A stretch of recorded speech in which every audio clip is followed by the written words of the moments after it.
Elena Brooks kept that photograph in her wallet for 13 years, long enough for the glossy coating on the paper to wear thin at the edges, for the upper left corner to curl slightly, for the reds and blues of Times Square to blur like a memory washed by rain, exhaust, neon light, and time. She did not keep it because she still loved Daniel Hayes.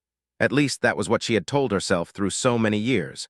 Through different rented apartments, through job changes, through Boston winters so cold the windows fogged from the inside, through one brief year in Seattle where the rain made everything seem softer without it any less sad, and then through the time she returned to Boston like someone who had gone far enough to discover that some places you leave still travel inside. She kept it because she did not know where to throw it away properly. The trash felt too cruel for the 22-year-old girl in the picture, standing in the middle of Times Square with damp hair from the drizzle, a thin coat that did not keep out the cold, one hand clutching a cheap canvas bag, the other pulled close to Daniel's shoulder, smiling as if the city were opening right beneath her feet. But keeping it in a memory box felt too ceremonious, as if that love deserved a proper place of remembrance. So the photograph stayed in her wallet, behind her insurance card, her library card, a few old business cards, a scrap of paper with the number of a locksmith she never ended up calling, like a piece of evidence hidden inside the very life she had tried to make look ordinary. That afternoon in Boston, when Elena was 35, standing in a cafe near her office to pay for 2 lattes after a long meeting about communications strategy, the phone slipped out of the loosened leather slot. It landed on the wooden counter with the smallest sound, so small the barista did not hear it. But Elena heard it like an old door swinging open in a room she had locked years ago. Myra, her colleague, bent down and picked it up before Elena could react. Myra looked at the photograph and smiled with the reflexive gentleness of someone who had accidentally touched a private piece of another person's life and wanted to make it feel harmless. "Your husband?" she asked in English, cheerful and unguarded. Elena meant to say no. Just one word, no, quick, clean, safe. But her eyes caught Daniel's face in the picture, Daniel at 28. Black hair, a little long, old leather jacket, crooked smile. His gaze turned toward the camera as if every street on Manhattan belonged to him, and the answer left her before she could edit it into something suitable for an ordinary workday afternoon. "No," Elena said. "He's the reason I'm here." Myra looked up. Her smile stalled slightly because she could not tell whether it was a joke, a confession, or a wound. Elena took the photograph back, slipped it into her wallet, paid, picked up the 2 coffees, did all of it with hands that did not shake. Because after enough years of paying for one youthful choice, a person can learn the appearance of calm. But when she stepped out of the cafe, October wind moved through the street, yellow leaves curled around her feet, and for a few brief seconds, Boston disappeared. The traffic noise, the smell of burnt coffee, the light reflected on storefront glass, the sound of Myra saying something about the next meeting, all of it receded, making room for New York when she was 22. The first autumn she arrived there, with a suitcase that had a broken wheel, a rented room so small she had to sit on to open the closet door, and a hungry belief that if she stayed in that city long enough, it would turn her into someone who mattered. Later, Elena would understand that she had not lost Daniel on the day he disappeared. She lost him years later, while standing in another city, in another job, in a body that had grown older, realizing she was still living inside the shadow of a decision made by the girl in that photograph. A girl who thought love could be a map, when in truth it had only been a beautiful hand pulling her away from her own road. Elena arrived in New York at the end of September, from a small town in Pennsylvania where everyone knew which lumberyard her father had once worked at, what grade her mother taught in elementary school, and that she had won a statewide essay contest at 17, but had not done anything large enough afterward to turn that story into a Emily legend. She did not hate the place where she was born. Hate was too strong a word for quiet streets, familiar shops, rainy afternoons that smelled of damp earth, and neighbors who brought over pie when her mother's back hurt. What she hated was the feeling that everyone there already knew her limits. Every time she said she wanted to work in publishing, media, or the arts, people smiled in a way that was both affectionate and unwilling to embarrass her, then reminded her that she could apply for a job at the county library, or work as an administrative assistant in Uncle Dan's law office, or substitute teach at her mother's school. No one said she was not good enough. They only said practical things in loving voices,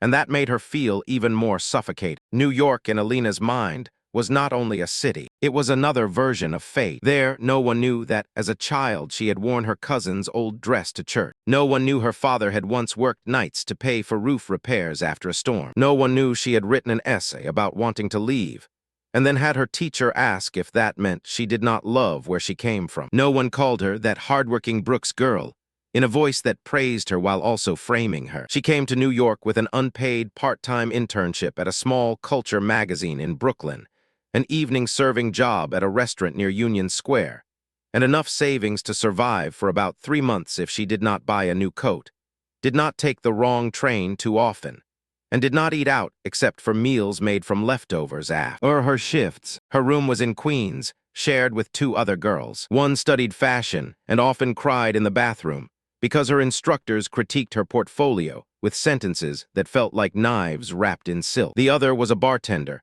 who could sleep through ambulance sirens outside like sleeping through rain. Elena's room was small, the window facing the brick wall of the building next door, an old radiator that was sometimes too hot and sometimes silent as death, a mattress on a cheap metal frame, a folding table, a yellow bulb, a loose clothing hook, and a piece of paper taped to the wall where she had written 3 things in black pen.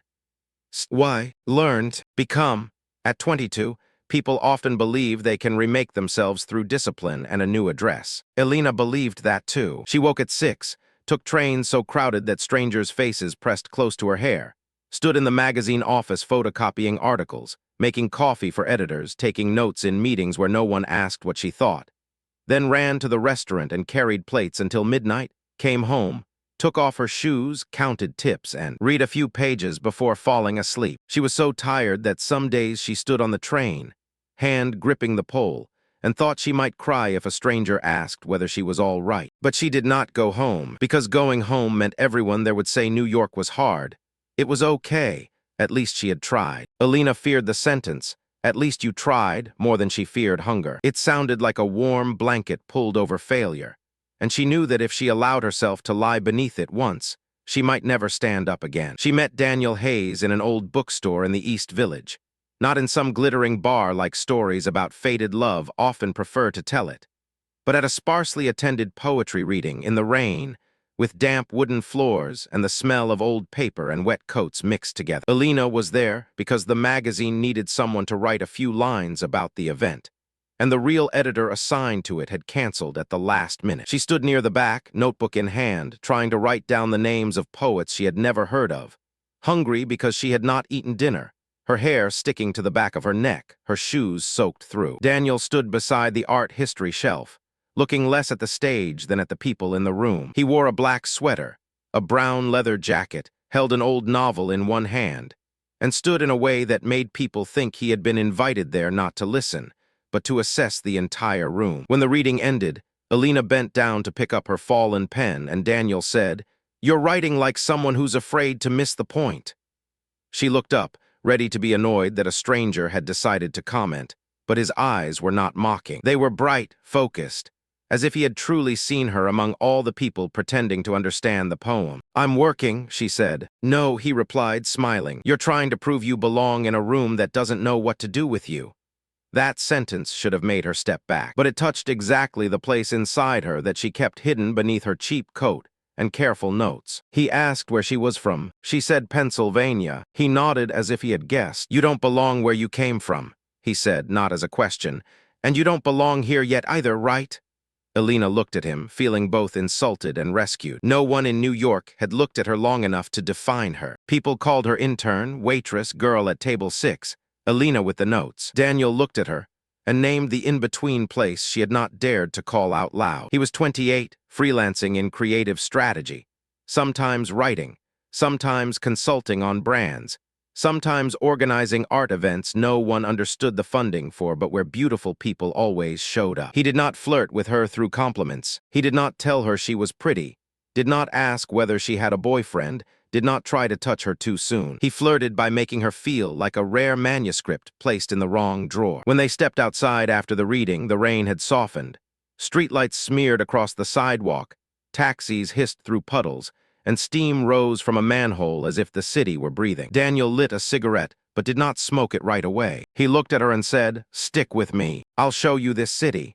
Elena heard it as an invitation to love. Later, she understood it was also a warning. He did not say they would discover it together. He said he would show her the city. From the beginning, he had placed himself in the position of the person who knew the way, while she was the one who needed to be led. The weeks that followed became the part of the memory Elena hated most, because they truly were beautiful. If everything had been only toxic, if Daniel had been crude, cheap, obvious, she could have told the story in a straighter line. But Daniel was beautiful in the places where people most easily mistake beauty for truth. He moved her through New York like someone opening back doors for a girl whose name was not on any guest list. He took her to second-floor bars with no signs, where people talked about French films, angel investors, small Chelsea exhibitions, and projects not yet formed in voices that made even failure sound like a kind of style. He brought her to rooftop parties in Williamsburg, where string lights hung in the cold air, jazz mixed with the distant sound of trains,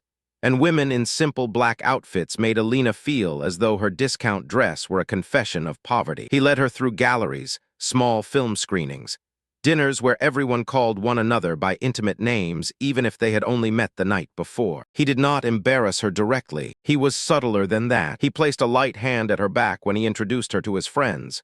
"This is Elena. She's new, but she sees things most people miss." The sentence warmed her because it lifted her, but it also gave her a task. She had to see what others missed. She had to be special in the way Daniel had chosen. He corrected her when she called serving a real job with a smile. "Don't confuse survival with identity." He looked at her old shoes and said, "Keep them if you want, but understand that this city reads everything." He read a short piece she planned to send to the magazine and crossed out nearly half of it, not in a critical voice, but in the voice of someone excavating her. "You're hiding behind competence," he said. "You write like a good student. Stop being approved of."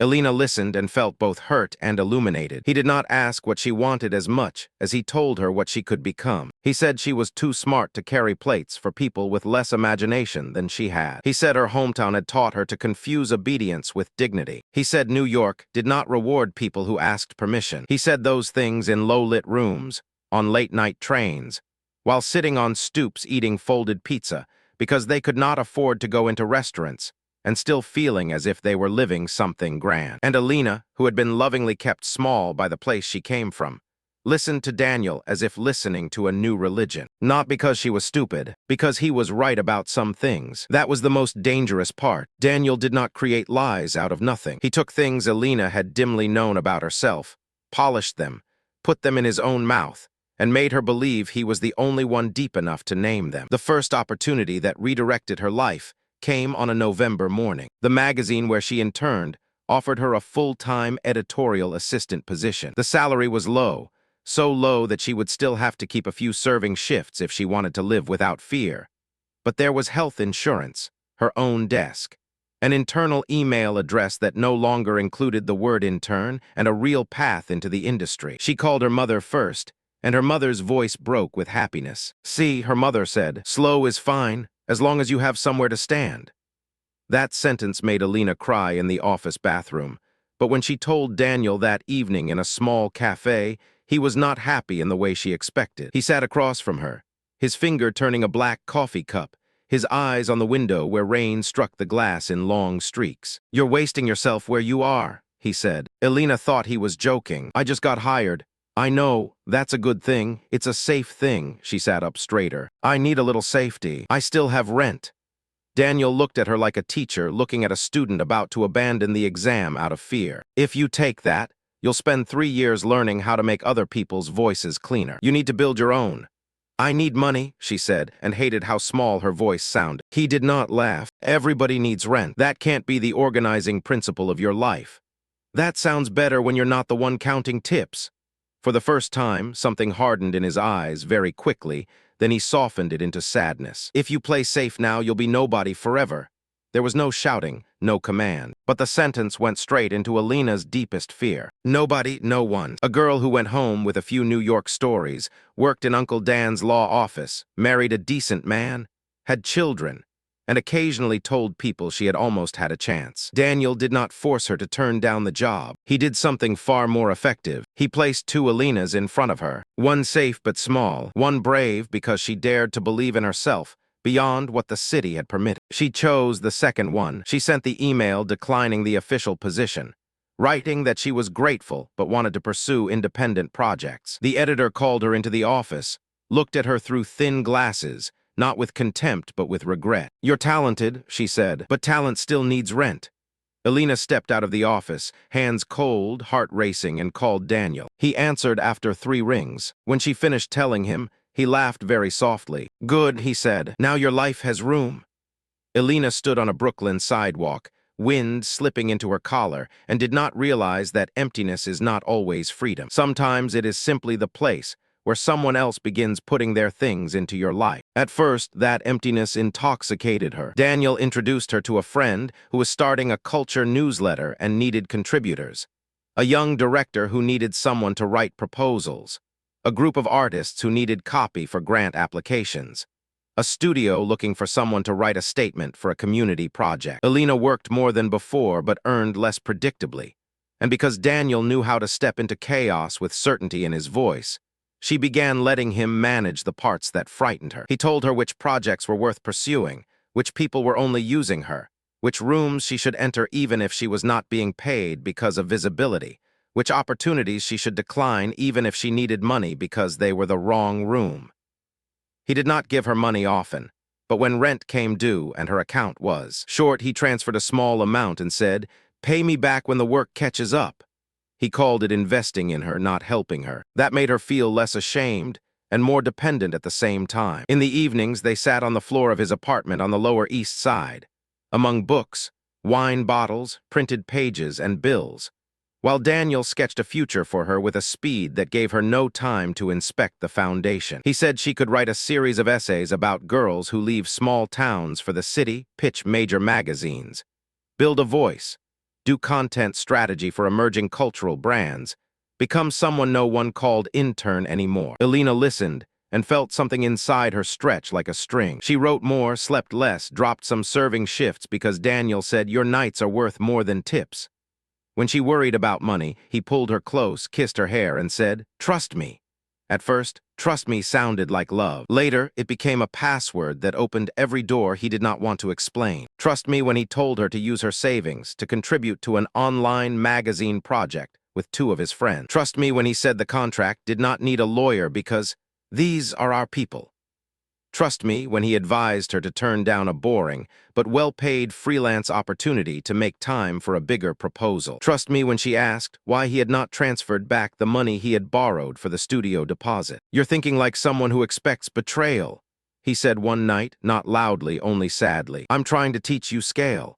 And Elena, ashamed of being afraid, fell silent again. She began to feel ashamed of her ordinary needs, ashamed that she needed rent money, ashamed that she wanted to know where the contract was, ashamed that she feared losing health insurance, ashamed that when her mother asked whether she was eating enough, she had to lie and say yes, while her dinner was stale bread and peanut butter. Daniel did not need to forbid her from calling home. He only said once that people who love you can still keep you small.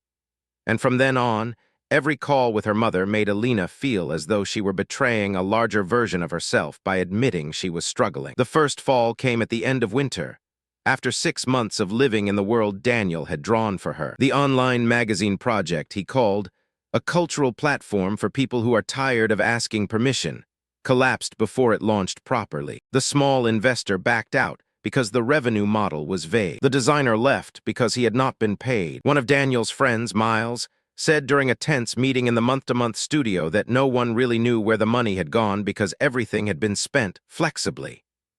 Elena sat at the long table, her old laptop in front of her, her stomach empty because all she had eaten that day was a granola bar, listening to people older than her talk about runway, burn rate, equity, and creative debt in exhausted voices. She had put more than $3,000 into the project, an amount that might have been inconvenient for the others in the room, but for her was nearly the entire cushion between herself and having to call home. When she looked at Daniel, he was not panicking. His calm had once comforted her. That day it chilled her. He said every project worth doing had casualties. He said they had learned a lot. He said failure was data. Back at his apartment, Elena stood in the kitchen, gripping the counter, and asked, "Did you know Miles never had enough money for 3 months of the studio?" Daniel poured water and drank slowly. I had doubts. You told me that part was solid. Nothing is solid at this stage. I used my savings. He set the glass down and looked at her with the patience of someone trying not to be disappointed by how small she was compared to the vision. You knew the risk. The sentence cut through her. I knew the risk because you said it was a risk worth taking. And you agreed. Because I trusted you. Elena, he said gently, don't turn your trust into my obligation to make the world happen the way you hoped it would. She went quiet. He stepped closer and put his hand on her shoulder. I didn't push you. I never want you to do anything you don't choose. That was the most dangerous truth of all. He had not pushed. He had created a frame in which if she did not step forward, she would feel cowardly, small, lacking vision. He made his choice become the choice she wanted to believe was hers. And when it collapsed, he returned it to her intact, like something she had bought herself. That night, Elena lay beside him with her eyes open, listening to the garbage truck outside around 3 in the morning, and thought for the first time that maybe Daniel was not a guy. Maybe he was simply very good at making others follow, so he did not have to walk alone. But she did not leave yet. That was the part she later found hardest to forgive in herself.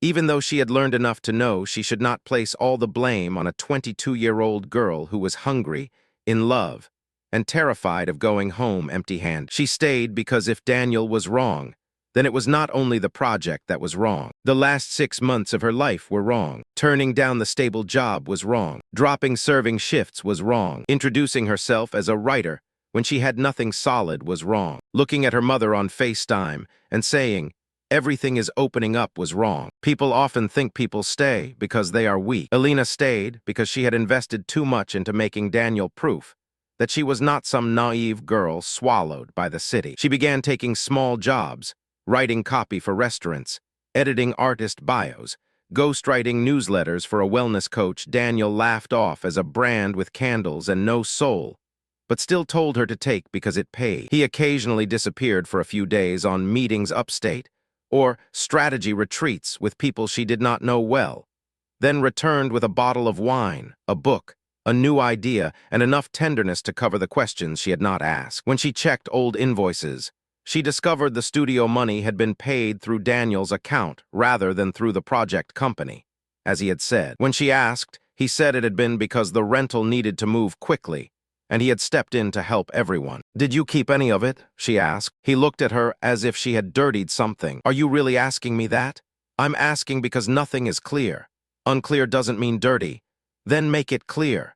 Daniel sighed, not angrily, only wearily in a way that made her feel childish. I can send you every receipt if that helps you sleep. But I think the real question is why you need to turn a shared failure into a story where I exploited you. Elena fell silent. He stepped closer, his voice soft. You're scared. I get it. But don't let fear make you provincial. Provincial. Small town. She hated that word. It carried everything she had run from. And Daniel knew it. From that day on, she asked fewer questions about money. She learned to check her bank account alone in the bathroom, then deleted the banking app from her home screen so she would not see the balance every day. She learned to smile at the parties Daniel pulled her into, even after receiving a credit card payment reminder that morning. She learned not to call her mother when she felt weak, because every "Are you okay?" from her mother made her feel as if she were standing before the door to home, while Daniel stood behind her, disappointed that she had even thought of going back. Sophie appeared in the spring, at a party in a filmmaker's Soho loft, where tall windows looked down over rain-wet streets, and people held wine glasses while talking about truth, as if it were creative material that could be traded. Elena wore a black dress borrowed from her roommate, stood beside a table of olives and cheese, and tried not to eat too much because she did not want to look like someone who had come for the food. Daniel was talking to a group about the city after the financial crisis, his hands moving in the air as though building an invisible tower. A woman with short blonde hair walked in, around 30, in a white blazer, red lipstick, and a confidence that did not need to raise its voice. Daniel saw her and stopped mid-sentence for one beat. Very brief, but Elena saw it. Sophie hugged Daniel like someone who had once known the smell of his collar in the morning, not merely his name from party. Still building churches out of smoke, Sophie said, smiling. Daniel laughed, but his eyes tightened. Still burning them down before anyone can pray. They spoke to each other in a language with history, each sentence a hook thrown across the past. Daniel introduced Elena. This is Elena. She's a writer. Sophie looked at her, not with contempt, not with pity, only like someone recognizing an old role inside a new person. Of course she is. Elena felt her face grow hot. That sounded like a diagnosis. Sophie smiled lightly. No, Daniel always finds women who believe in him before they believe in themselves. Daniel placed his hand on Elena's back, the pressure very light but clear. Sophie likes to make herself sound like a warning label. Sophie looked at his hand on Elena's back, then at Elena. Sometimes warning labels exist because the thing keeps catching fire. The air around them was still full of laughter and music, but Elena felt as if she were standing inside a cold circle. That night, when she asked Daniel about Sophie, he did not deny there had been something between them. He also did not say enough. "We worked together," he said, and we were close. Close how? He took off his coat and hung it over a chair. Close in the way people are close when they're young and trying to make something. She said you always find women who believe in you. Daniel turned back and looked at her with the sadness she had begun to fear, because it usually arrived before he turned her question into his wound. "You're overthinking. That's not an answer. No, but it is what's happening. I feel like she knows a version of you I don't know. We all have versions other people knew before we meet someone new. Did you love her?" He was silent for a beat. "I loved what we were trying to become." "That's not an answer either." Daniel stepped toward her and touched her face. "You're scared of losing something good, so you're looking for a reason it's already broken." The sentence made her want to cry because it could be true and could also be evasion. She did not know how to tell the difference, and when people do not know how to tell the difference, they often choose silence, because silence costs less energy than pushing back against someone who speaks in a voice that sounds as though they understand you. After the night she met Sophie, Elena began seeing New York differently. Not all at once, like a stage set changing, but like a crack running beneath paint, growing longer every day. Places Daniel brought her were no longer only open doors. They were also rooms he had once brought other women into. The sentences he had said to her began to carry the shadow of previous listeners. "You're hiding behind competence." Had he said that to Sophie too? "Stop being approved of." Had some other Mara heard those words on another night, in another apartment, over another glass of wine? She did not ask, but her not asking was no longer trust. It was fear of the answer. Daniel sensed the shift and became gentler for a few days. He bought her an old leather notebook at the Strand and wrote inside, "For the voice that is becoming yours." He cooked pasta in the apartment, played Nina Simone, kissed the back of her neck while she washed glasses. He read a new piece of hers and said it was the best thing she had ever written. Elena wanted to believe those gestures were not repairs, but because he truly loved her. Maybe he did love her. That is the thing this story cannot simplify. Daniel was not a man without feelings. He could be truly tender. He could read Elena's writing and see the strength in her sentences. He could lie beside her at 4 in the morning and tell her his father had once called him a useless dreamer, and it made her want to hold him with every soft part of herself. But his tenderness always came with an unspoken condition. She had to remain inside the story he was writing. If she began looking toward the margins, he would pull her back with praise, sadness, theory, kisses. The phrase, "trust me," with everything except the whole truth. The clear evidence did not arrive like an explosion, but like an email left open on Daniel's laptop one morning when he rushed out to meet a client and forgot the screen on the table. Elena did not mean to read it. She only meant to close the laptop before the screen went dark. But the subject line in the email window stopped her eyes. "Ray, Elena doesn't know, does she?"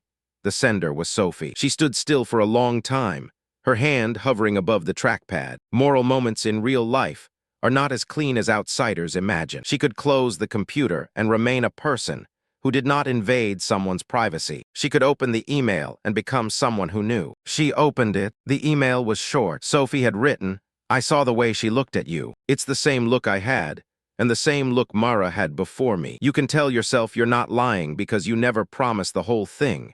But Daniel, omission is still architecture. You build rooms people don't know they're trapped in." Mara, not Mara, her colleague in Boston years later. Another Myra. She searched the thread. There were older emails, forwarded messages, fragments of exchange between Daniel and Sophie about how he shouldn't bring another girl into the same pattern. One line from Daniel said, "Elena is different. She has actual talent." Sophie had replied, "That's what makes it worse." Elena sat down. The apartment remained quiet, morning light spilling through dirty curtains. the sound of car horns rising from the street. She read enough to understand that Sophie was not Daniel's only path. He had a pattern: young, intelligent, unsteady women, seen by him, lifted by him, pulled into projects, into worlds, into bed, into the belief that they were becoming themselves. And then when the consequences arrived, he called all of it their choice. He did not make promises in sentences easy to prosecute. He did not write, "I will take care of you."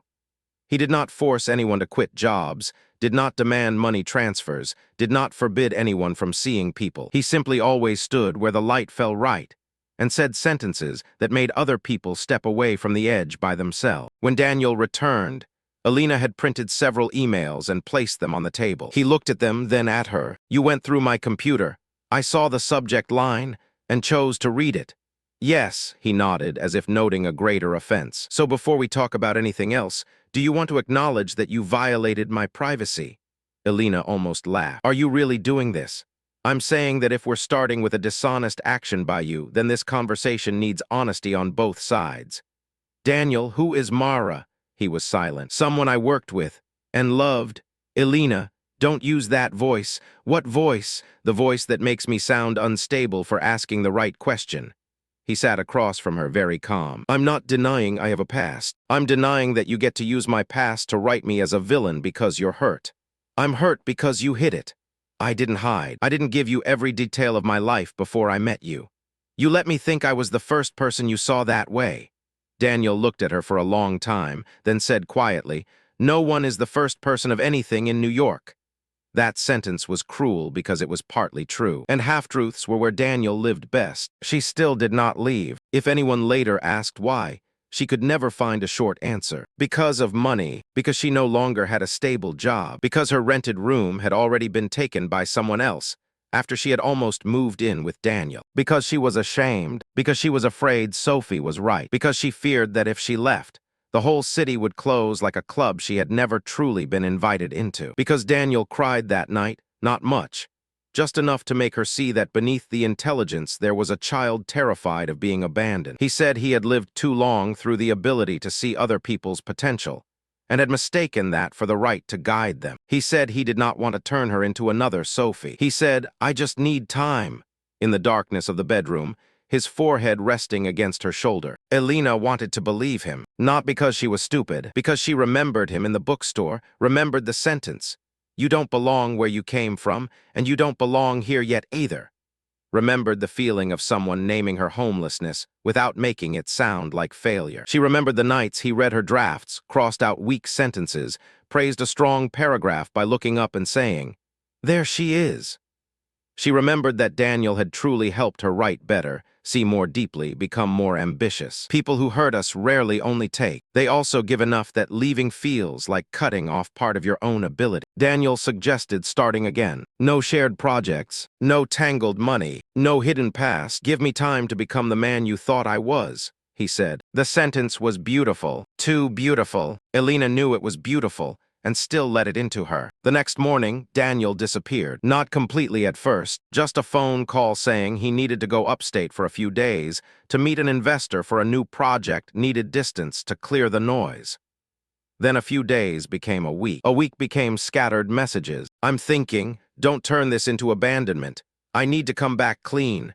Then his phone went off. His apartment emptied in small ways. A suitcase disappeared from the closet. The camera was gone. Several art books were no longer on the shelf. The building manager said he had paid the final month and sent the keys through a friend. Elena stood in the apartment where she had slept, written, cried, believed, and saw that she had not only been abandoned by a man, but left inside a life she had dismantled her own exit routes to enter. After Daniel, New York no longer felt like a city opening up. It became a great body that did not notice it had just crushed someone under its wheel. Elena went back to serving full-time at another restaurant because her old place was fully staffed. She slept on her former roommate's sofa for 3 weeks, then rented a room even smaller than before, windowless, in an apartment with 4 people, and a cat that kept throwing up under the table. She paid off credit card debt by taking every little writing job Daniel would once have called damage to her personal brand. She wrote product descriptions for a furniture store, blog posts about skincare, newsletters for a dental clinic in Queens. At night, she opened files of essays she had written under Daniel's gaze and could not stand the sound of her own voice in them. A voice trying to be sharp, wide, unapologetic, while showing his fingerprints in every sentence. She could not go home because she had told too many people that she was building something big. She could not stay in New York without hearing Daniel's name in every room he had once brought her into. Sophie sent her an email 1 month later. "I'm sorry. I tried to warn you and also didn't. Those are not the same thing." Elena did not respond. She hated Sophie for knowing, hated herself for not listening, hated Daniel for turning two women who had never wanted to be enemies into witnesses of the same pattern. One night, Elena saw Daniel tagged in a photo in Los Angeles, standing beside a new group of people in a bright studio, glass in hand, familiar smile, captioned, "Building something honest." She vomited into the sink, not because she was still in love in the way that wanted him back, because she realized he could be reborn faster than the consequences he had left inside other people's lives. Men like Daniel were not without pain. They simply always found a new room where their pain could be called depth. The years after that cannot be told as pretty steps toward healing. Elena did not become a strong woman simply because she had been abandoned. She became suspicious, tired, unable to trust praise. When an editor truly liked her article and said, "You have a voice," she heard Daniel in her head saying, "There she is," and wanted to delete the entire draft. When a man in a cafe asked what she was reading, she closed the book and lied that she was waiting for a friend. When her mother called and asked whether she was eating enough, she said yes while looking at instant noodles in the sink and felt so ashamed she could hardly breathe. Eventually, she left New York, not through a cinematic decision, but through an email from a communications company in Boston that needed an entry-level content writer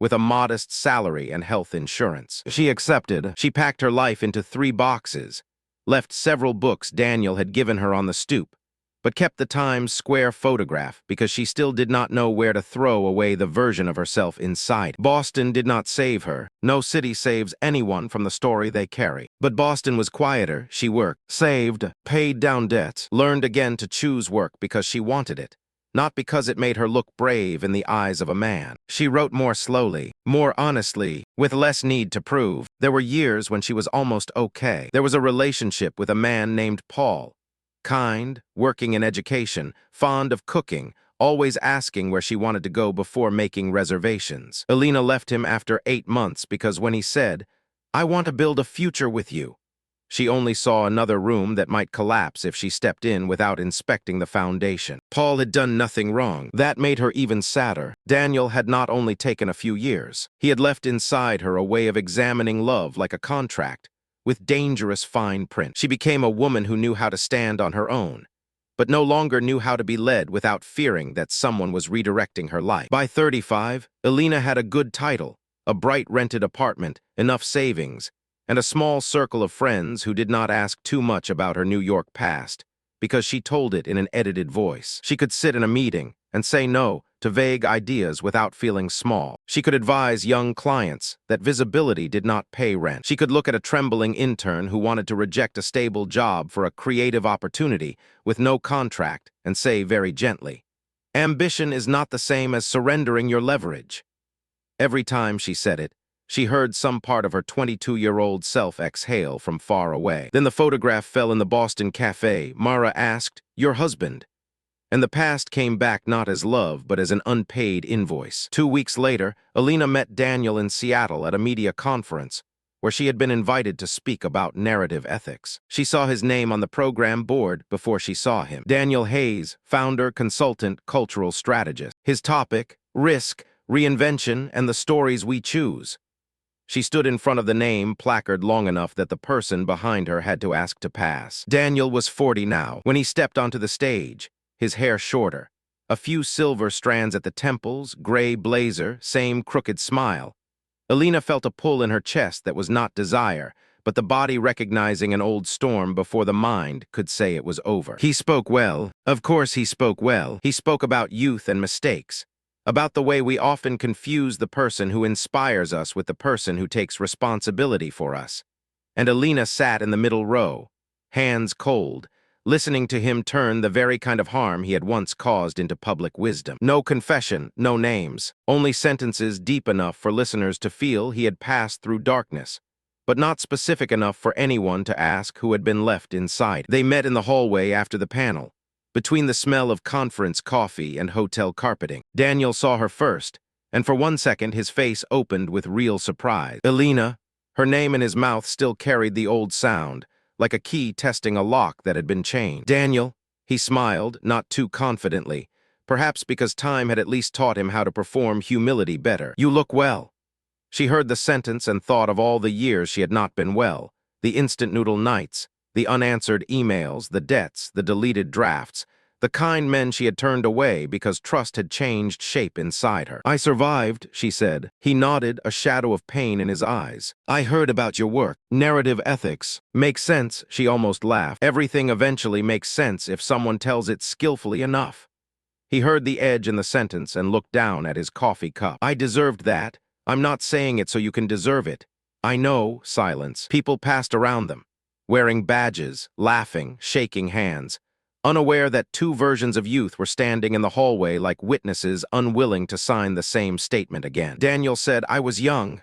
Elena looked at him. For many years, she had imagined that hearing him say that would make her feel lighter. But it made her cold. No, she said. I was. Daniel went still. She continued, not loudly, not shaking. You were 28. You knew enough about the world to know that a 22-year-old girl new to New York would hear you like a map. You knew I was afraid to go home. You knew I wanted to be seen. You knew. And you called everything my choice, so you wouldn't have to call it your power. Daniel looked at her for a long time. Maybe this was the moment some part of him truly heard. Maybe not. I'm sorry, he said. The apology came late, small, almost kind. I hurt a lot of people. Elena nodded. I know, Sophie, and Myra, and me. Maybe others. He closed his eyes for a second. I thought I was helping people become who they were. Elena looked at the man who had once told her she belonged nowhere, then turned that very displacement into the rope that pulled her. No, she said, you liked standing beside the moment when someone was about to become somebody. It made you feel like the cause. Daniel did not argue. That might have been growth, or it might have been a new style. Elena no longer cared enough to distinguish. He asked, did I ruin your life? The question made her sadder than any apology. It still placed him at the center of the shape of her life, as if he could be either destroyer or forgiven man. She shook her head. No, I lived, I worked, I have friends, I have mornings when I don't think about you, but you changed my direction, and it took me a long time to understand that a direction is also something that can be taken. Daniel looked down at the floor. If I could go back, you can't, I know, and if you could, maybe you'd still say something beautiful before doing something cowardly. The sentence hurt him. She saw it. Once, seeing him hurt would have softened her. Now it was only information. They stood there for a few more seconds. Then someone from the event team called his name. Daniel looked at Elena, as if he wanted to say one last sentence large enough to be worthy of the past. But no sentence came. In the end, he only said, take care of yourself. She looked at him and saw the hallway, the lights, the badge, the coffee cup, the man who had grown older but still knew how to stand in the light. I did, she said. Then she walked away first. That night, Elena returned to her hotel room, opened her wallet, took out the Times Square photograph, and placed it on the table beside the window. Seattle rained outside, drops sliding down the glass like lines being erased. She looked at the 22-year-old girl in the picture. She did not hate her anymore. She also did not want to rescue her by saying everything would be fine, because things had not been fine in any simple way. That girl lost money, lost direction, lost years she could have used to build a slower foundation that belonged to her. She also learned things no one should have to learn that way. That being seen is not the same as being loved. That someone who speaks beautifully about freedom can still make others dependent. That an invitation into a larger life is sometimes only the way someone finds an audience for the grand version of himself. Elena picked up the photograph and meant to tear it. She had thought that if she ever saw Daniel again and said what needed to be said, she would finally be able to destroy the evidence. But her hand would not do it, not because she still cared for Daniel, because she was in the picture too. A girl who was naive, hungry, ambitious, mistaken, brave in the way inexperienced people can be. And even though she had been pulled away, she had truly wanted to live. Elena did not want to throw that girl away like bad evidence. She took a hotel envelope, placed the photograph inside, and wrote on the outside in ballpoint pen, "The direction I mistook for destiny."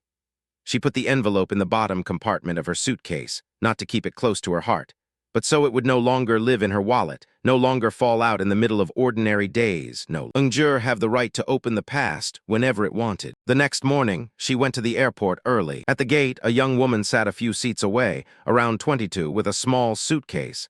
A thin coat, her laptop open as she edited a pitch, her face both frightened and eager. An older man sat beside her, leaning toward the screen, saying something that made the girl nod again and again. Elena could not hear clearly. Maybe he was kind, maybe he was not. She could not save every girl from every Daniel in her life.